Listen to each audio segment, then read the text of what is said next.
Hi, I'm Cecilia with Radiant Ministries International University, and our purpose is clear.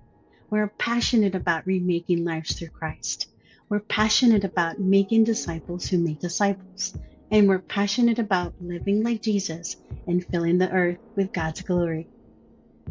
But we can't live like Jesus unless we understand what it cost him to forgive us. Forgiveness is free to us, but it was never cheap. And here's why. In this message, I'll walk you through 3 reasons forgiveness isn't cheap, each revealed through a powerful image, a courtroom in heaven. There, we discover the cost of forgiveness through number 1, sacrifice, number 2, justice, and number 3, transformation. Now picture a courtroom, not of man, but of heaven itself, where God is the judge.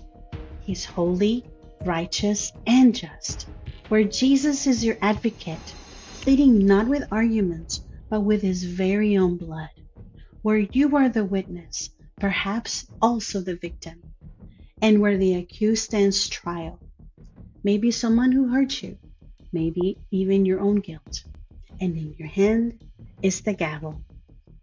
Then something unthinkable happens. The advocate rises. He removes his robe. He steps in front of the guilty and he says, "Let the judgment fall on me." In that moment, the cross becomes the verdict, and you're left with a choice. Will you trust the judge and the advocate or continue to hold the gavel? Now let's hear the official word of the judge. This is not a metaphor, it's divine law. It shows us what happens when we treat grace like it's casual. Let's start in Hebrews chapter 10, verses 26 through 31.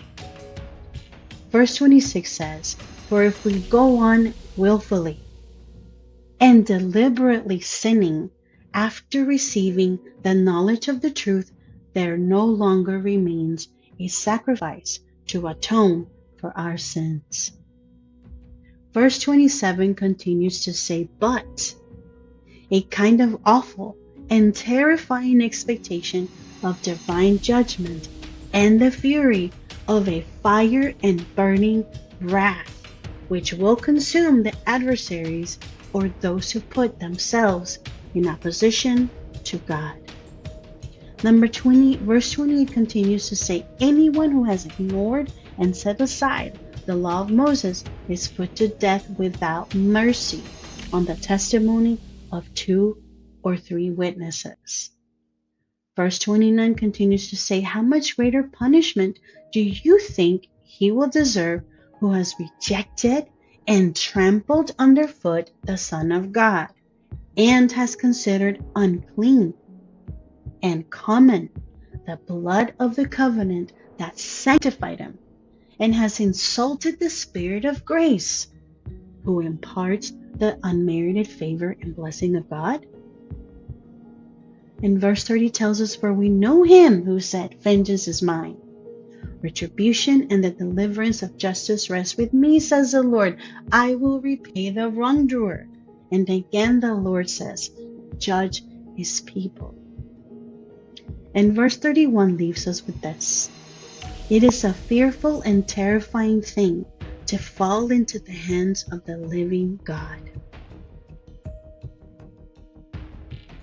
This passage warns us against deliberate rebellion after knowing the truth. A willful rejection of the sacrifice that was made for us. It reminds us that the courtroom of heaven is not symbolic. It's real. Now let's return to that courtroom. Here's what makes forgiveness so costly. First, forgiveness required sacrifice.